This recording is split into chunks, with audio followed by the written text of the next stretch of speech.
Hello बच्चों, कैसे हैं आप। स्वागत है आपका एमपी पॉइंट्स चैनल पर। तो ठीक है बेटा, हमने क्लास 10 की गणित चैप्टर 4 का एक्सरसाइज 4.1 को हम लोग कंप्लीट कर चुके हैं।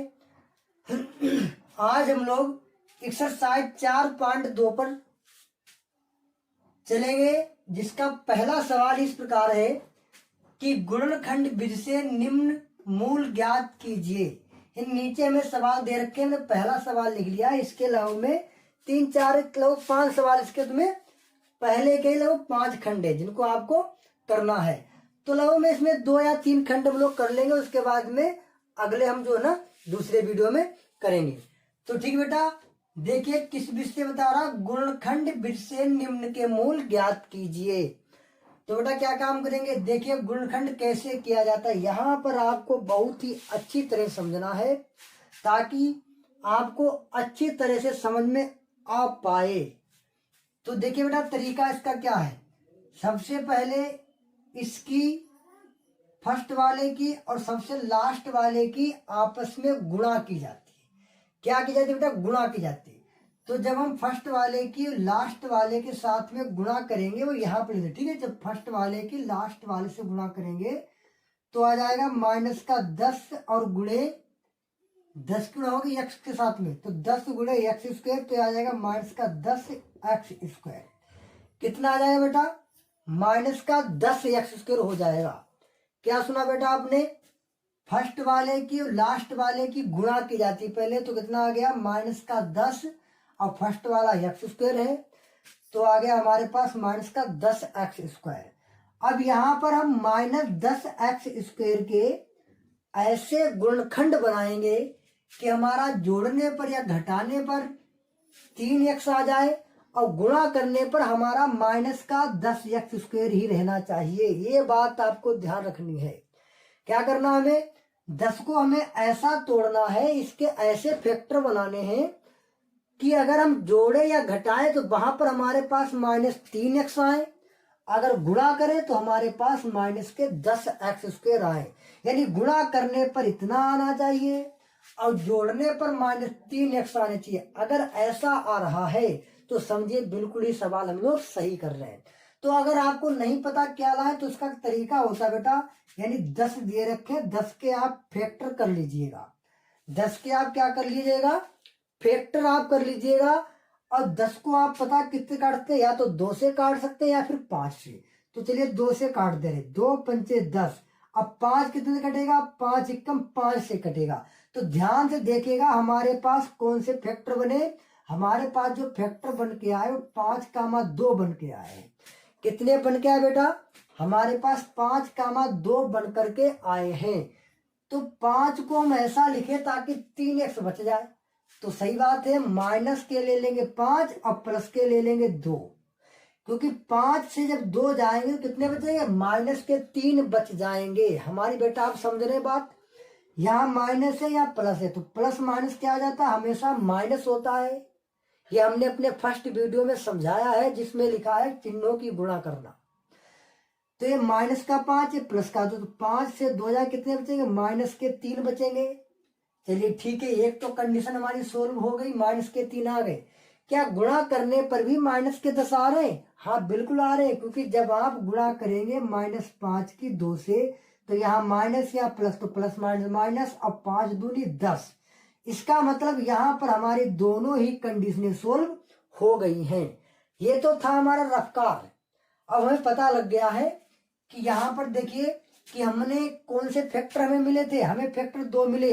एक तो हमें फैक्टर मिला है -5, दूसरा हमें फैक्टर मिला है +2। बात समझ रहे हो। तो नहीं, पहली स्टेप को बिल्कुल वैसे लिखा करते हैं। अब यहाँ पर क्या लिखेंगे, पहले -5 लिखेंगे, तो -5x, फिर हमारे पास 2 है तो +2x। फर्स्ट वाले को वैसे लिखते हैं, लास्ट वाले को भी हम लोग वैसे ही लिखते हैं, बराबर 0। बताइए बेटा, बात समझ में आई कि नहीं समझ में आई। अब क्या काम करेंगे, ये 2-2 बना करके इनसे कॉमन ले लेंगे। इन दोनों में हमें क्या काम ले लेगा बेटा, इन दोनों से हमें वो कॉमन लेना है जो दोनों में हो। तो यहाँ पर भी x है, यहाँ पर भी x, तो एक x हमें कॉमन मिल जाएगा। हमें कॉमन वो लेना है जो दोनों जगह हो, तो दोनों जगह x ही है। अगर हम एक्स स्क्वायर कॉमन ले लेंगे तो एक्स स्क्वायर यहाँ तो है लेकिन यहाँ तो है ही नहीं, तो इसलिए केवल x ले लिया। जब x कॉमन ले लिया तो यहाँ पर 2x थे, एक x चला गया तो यहाँ पर एक x हमारा बच गया। यहाँ से x चला गया बाहर तो यहाँ पर केवल माइनस का 5 बच गया। अब इन दोनों स्टेपों में देखें कि इन दोनों में हमें कॉमन क्या मिल रहा है, तो बेटा हमें इन दोनों में कॉमन मिल रहा है 2, क्योंकि 2 यहाँ पर भी है और 10 को हम लोग कैसे लिख सकते हैं, 5 गुणे 2, यानी 2 यहाँ पर भी है और 2 यहाँ पर भी है, तो यहाँ पर हम प्लस का 2 कॉमन ले लेंगे। जब 2 कॉमन ले लिया, 2 तो बेटा बाहर चला गया तो कितना बचा, केवल यहाँ पर बचा x, माइनस 10 से 2 चले गए तो कितने बचे, 5। ये आपको नहीं करना है, आप अगर दिमाग लगाओ कि यहाँ से 10 से 2 चले गए तो 8 बचे, 8 नहीं उसका बेटा गुणनखंड बचता है। जैसे 10 को हम कैसे लिख सकते हैं, 5 गुणे 2, तो ये 2 चले गए तो कितने बचे अंदर, 5, तो माइनस के 5 और बराबर क्या हो जाएगा हमारा 0। अब क्या कर सकते हैं बेटा, अब देखिए यहाँ पर जितना बना है उतना ही यहाँ पर बना है। अगर ये दोनों जगह पर अगर सेम बन रहा है तो आप समझ लीजिएगा कि हम आंसर बिल्कुल ही सही ला रहे हैं, यानी कि हमारा गुणनखंड बिल्कुल ही सही हो रहा है। अब ये 2 जगह है तो इसको बेटा केवल हम एक जगह ही लिख देंगे, यानी 2 जगह है केवल एक जगह, या फिर आप ऐसे समझिएगा कि इन दोनों में से x माइनस 5 को कॉमन ले लिया, फिर बचा कितना हमारे पास, x बचा और प्लस का हमारे पास 2 बचा, बराबर क्या हो जाएगा 0। अब हमारा गुणनखंड तो हो गया है। अब अगर हमें x का मान चाहिए है तो हम क्या काम करेंगे, x माइनस 5, यानी पहले इसको 0 के बराबर में लिख देंगे। अब क्या काम करेंगे, x ये इधर माइनस का 5 है, जब बराबर के उधर जाएगा तो बेटा प्लस का 5 हो जाएगा। ये हमारा x का पहला मान आ गया। अब x प्लस 2 को लिखेंगे 0 के बराबर में, तो x प्लस 2 बराबर 0। अब x बराबर इधर प्लस का 2 है, उधर जाएगा तो ये हमारा माइनस का 2 हो जाएगा। बस यही बेटा हमारा आंसर होगा। बताइए बेटा ये बात समझ आई कि नहीं समझ आई। इसका दूसरा सवाल, इसके दूसरे सवाल, ये बेटा हमारा रफ्कार है, इसको नहीं करना, ये सवाल केवल आपको समझाने के लिए था। इधर ये हमारा कार्य, ये हमारा रफ्कार है। अब इसका दूसरा सवाल हमारे पास है जो है 2x² प्लस का x माइनस का 6 और बराबर 0। इसमें भी हमने आपको क्या मेथड बताया है, इसमें भी हमने आपको बताया है बेटा इस लाइन से ऊपर देखना, नीचे हम रफ्कार करेंगे, ऊपर सवाल लगा है। हालांकि हमें रफ्कार करने की जरूरत नहीं, लेकिन आपको समझाने के लिए ऐसा करना पड़ रहा है। तो बेटा क्या बताया हमने, फर्स्ट वाले की लास्ट वाले की गुणा करिएगा, तो फर्स्ट वाला हमारा कितना है 2x² और लास्ट वाला है हमारा माइनस का 6, तो गुणा करोगे तो यहाँ पर प्लस है, यहाँ माइनस है, प्लस माइनस माइनस, और 2 छंग हो जाएगा 12 और x², मतलब हमारे पास आ गया 12x²। अब हमें 12x² के बेटा ऐसे फैक्टर करने हैं, ऐसे गुणनखंड बनाने हैं ताकि हमारे पास कितना बच जाए, x बच जाए प्लस का, और अगर उनकी गुणा कर दे तो 12 आ जाए। यही तो बात हमने समझाई आपको कि अब हमें 12 के ऐसे फैक्टर करने हैं कि हमें जोड़ने या घटाने पर हमारे पास x बच जाए और गुणा करने पर हमारे पास -12x² ही आए। तो ठीक है, बहुत सिंपल है। आपने इसका फैक्टर पढ़ा होगा जो होता है 4 तिया 12, होता है कि नहीं होता बेटा, 4 तिया 12 होता है। अब लेकिन 4 तिया 12 तो हो गया, लेकिन हमें 12 माइनस का लाना, तो ठीक है काम करते 4 में माइनस लगा देंगे, सॉरी 4 में लगाए क्योंकि हमें प्लस का लाना है, तो 3 में लगा देंगे माइनस, तभी प्लस माइनस हो जाएगा माइनस का 12 और 4 तिया 12 हो गया। और हमें प्लस का बचाना, इसलिए बड़े वाले को आप प्लस में रखिए, 4 को प्लस में रखिए, ठीक, तभी तो आप प्लस के 4 लिखेंगे और माइनस के 3 लिखेंगे, तभी तो 1 बचेगा प्लस का, यानी 1x बचेगा। तो चलिए बेटा यहाँ पर बात देखिए, 2x² को वैसे लिखेंगे पहले स्टेप को, यहाँ पर क्या लिखेंगे प्लस का 4x लिखेंगे और फिर माइनस का लिखेंगे 3x। देखिए 4x माइनस का 3x, क्योंकि जब 4x से 3x जाएगा तभी तो हमारा प्लस का x बचेगा, हमारी बात समझ पा रहे हैं नहीं समझ पा रहे हैं? यानी कि 4x से जब 3x जाएगा तभी तो बेटा हमारे पास x बचेगा। बिल्कुल सही है। लेकिन हमें माइनस का 12 गुणा करने पर भी तो लाने तो बिल्कुल हो जाएंगे। यहाँ प्लस है या माइनस, प्लस माइनस माइनस, और 4×3=12 और x स्क्वायर, तो बिल्कुल सही, राइट। यानी 12 का ये फैक्टर होता है 4×3=12। अब लास्ट वाले को फिर बिल्कुल हम वैसे लिख देंगे बराबर 0। अब ये दो दो यहाँ से बना लेंगे।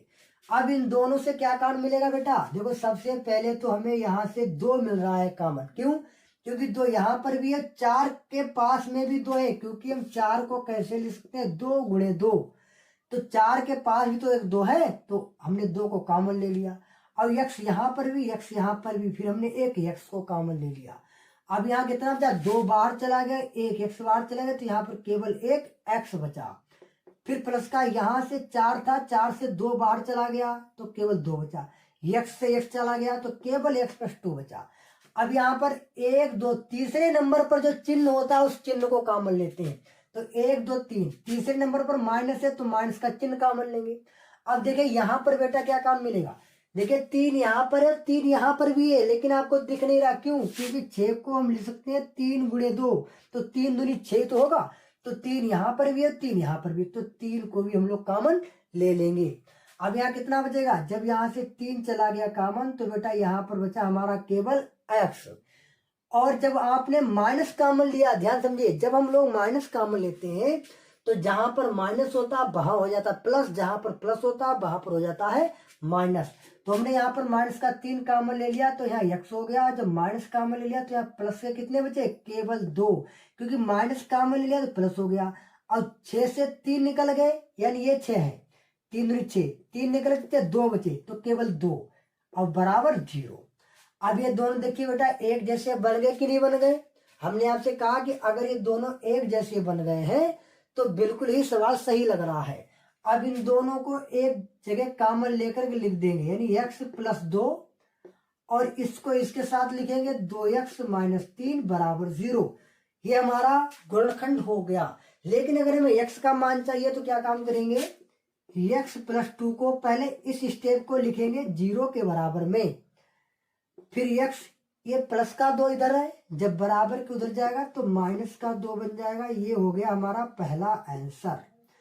दूसरे में बेटा क्या काम करेंगे? 2x-3 बराबर 0, यानी 2x-3 को लिखेंगे 0 के बराबर में, तो हमारा आ जाएगा 2x, ये माइनस का 3 इधर है, बराबर के उधर जाएगा तो प्लस का 3 हो जाएगा।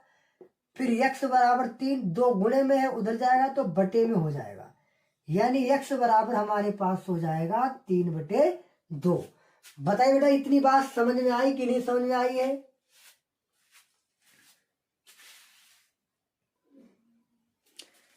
ठीक है बेटा, हम बात करेंगे तीसरे सवाल पर, यानी पहला दूसरा, अब ये तीसरा सवाल लगाने जा रहे हैं।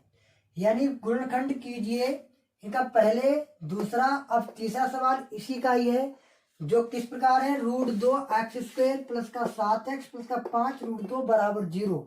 ये बेटा सवाल मोस्ट इंपोर्टेंट है, जिसको आप ध्यान से समझिएगा, लेकिन तरीका इसका ही वही रहेगा। हमने क्या बताया? फर्स्ट वाले की और लास्ट वाले की पहले आप गुणा करिएगा, गुणा करने के बाद पता लग जाएगा कि हमें कैसे फैक्टर बना। तो चलिए गुणा करते हैं। किस गुणा करनी है हमें? √2x² की गुणा करनी है 5 √2 से। ठीक है बेटा, √2x² की 5 √2 से गुणा करनी है, फिर उसका हम फैक्टर करेंगे और हमें फैक्टर आराम से मिल जाएगा। तो चलो ये बात समझ लीजिए, इसके आगे कुछ नहीं होता तो मान चलिए 1 होता है, इसके आगे कुछ नहीं तो 1 होता है। तो गुणा करिए, 1 की गुणा होगी पहले 5 से, तो 1×5 5 ही रहेगा। और जब √2 की गुणा √2 से करेंगे तो केवल बेटा 2 हो जाएगा हमारा। कितना हो जाएगा हमारा? 2 हो जाएगा, क्योंकि जब ये बात लोग जानते हैं, जब √2 की गुणा √2 से होगी तो केवल 2 हो जाएगा। या फिर मान सकते हैं अगर यहाँ पर √3 होता तो जब √3 की गुणा √3 से होगी तो तब भी केवल 3 रह जाएगा, या √10 की गुणा √10 से होगी तब भी केवल 10 रह जाएगा। यानी जब √2 की गुणा √2 से तो केवल 2 हो गया। अब बचा क्या हमारा? x², तो गुणे में x², कितना आ गया? 5 दूनी 10x², यानी हमारे पास कितना आया बेटा 10 आया है। अब 10 का हमें ऐसा फैक्टर करना है ताकि 7 आ जाए। तो बहुत सिंपल, 5 कम 5, 5 दूनी 10, फिर 2 1 कम 2। इसमें तो कोई दिक्कत भी नहीं। क्यों दिक्कत नहीं? क्योंकि 5 दूनी 10 भी हो जाता है, गुणा करने पर 5 दूनी 10 भी हो जाता है। अब 5 और 2 7 हो जाता है, यानी दोनों को क्या करेंगे हम प्लस में रख लेंगे। दोनों को कैसे रखना बेटा प्लस में। तो देखिए पहली स्टेप ऐसे लिखते हैं प्लस, यहां पर क्या लिखेंगे 5x प्लस कितने लिखेंगे 2x। अब यहां पर आपको ये गलती नहीं करनी है, तुम सोचो कि यहाँ पर मार्क्स लगा दे, ऐसा नहीं करना। अगर आप यहाँ पर मार्क्स लगा देंगे तो 5 से 2 जाएंगे, कितने बचेंगे 3 बचेंगे, जबकि 3 हमें 7 लाना है। तो 7 कब आएंगे? जब 5x और 2x दोनों ही प्लस के रखे जाएंगे, तभी तो 5x 2x तभी तो 7x हो पाएगा। ठीक है, फिर लास्ट में लिखते हैं प्लस का 5 रूट 2 बराबर 0। अब 2 2 बना करके यहाँ से हम लोग कॉमन ले लेंगे। तो देखिए बेटा यहाँ से हमें क्या कॉमन मिलने वाला है, यहाँ से हमें कॉमन मिलेगा केवल x, और कुछ नहीं मिल पाएगा। तो जब हमने यहाँ से x कॉमन ले लिया, कितना बचा रूट 2 बचा, और 2x थे, एक ही तो x कॉमन गया है तो 1x बच गया। प्लस का यहाँ से भी x कॉमन चला गया, तो यहाँ बचा हमारा केवल प्लस का 5। अब यहाँ पर बात करते हैं कि यहाँ पर हमें क्या काम मिलेगा। अब यहाँ पर आपको दिक्कत आएगी, लेकिन आपको दिक्कत नहीं आनी चाहिए। यहाँ पर हमें दिख रहा है क्या काम मिलेगा रूट 2 मिलेगा। क्यों मिलेगा रूट 2? क्योंकि जहां ये दो जो मतलब 2 नंबर होता है, इसको हम रूट 2 गुणे रूट 2 ले सकते हैं। सिर्फ केवल 2 को ही नहीं, किसी को भी अगर हम 10 लिखना चाहें तो 10 को रूट 10 गुणे रूट 10 ले सकते हैं। क्योंकि जब रूट 10 की गुणा रूट 10 से होगी तो 10 ही हो जाता है, या जब रूट 2 की गुणा रूट 2 से होगी तो केवल 2 ही हो जाता है। तो इसका मतलब ये है कि जहां पर 2 है, यहाँ पर कितना है, यहाँ पर है रूट 2 गुणे रूट 2। तो इसका मतलब रूट 2 यहाँ पर भी है, रूट 2 यहाँ पर भी है, तो रूट 2 हमें कॉमन मिल जाएगा। समझ नहीं समझ रहे? यानी 2 को हम क्या लिख सकते हैं रूट 2 गुणे रूट 2। अब यहाँ पर तो रूट 2 है ही, तो यानी कि यहाँ पर हमें कॉमन मिल जाएगा रूट 2। अब यहाँ बचा क्या, यहाँ बचा हमारे पास केवल x, सॉरी x नहीं बचा, यहाँ पर बचा है हमारे पास एक ही तो केवल रूट 2 गया है, जबकि 2 होता क्या रूट 2 गुणे रूट 2, तो एक रूट 2 चला गया, अभी एक रूट 2 हमारे पास रह गया है, और साथ ही साथ में x भी रह गया। प्लस का यहाँ पर ये रूट 2 अकेला था, वो भी चला गया बाहर, तो कितना बचा केवल 5 बराबर 0। अब देखिए बेटा अपने आप ऑटोमेटिक एक जैसा बन गया, और जब एक जैसा बन गया तो समझेगा बिल्कुल ही सवाल सही लग रहा है। अब इसको एक जगह लिखेंगे रूट 2x अब प्लस 5, और इसको लिखेंगे इसके साथ में x प्लस रूट 2 बराबर 0। अब हमने गुणनखंड तो कर दिया है, अगर हमें x का मान चाहिए तो क्या काम करेंगे हम रूट, ये बेटा हमारा रफ्कार है, ध्यान रखना ये हमारा रफ्कार है, ये रूट 2x और प्लस का 5, यानी पहले इस स्टेप को 0 के बराबर लिख देंगे। अब हमें x का मान चाहिए तो रूट 2x, इधर प्लस का 5 है, बराबर को उधर जाएगा तो बेटा हमारे पास माइनस का 5 हो जाएगा। लेकिन मान तो हमें केवल x का चाहिए, तो क्या काम करेंगे केवल x का चाहिए तो x को यहीं पर रोक लिया, बराबर तो माइनस का 5 था ही, ये रूट 2 गुणे में था, जब बराबर हो जाएगा तो बटे में हो जाएगा, यानी ये पहला हमारा मान आ गया है किसका x का।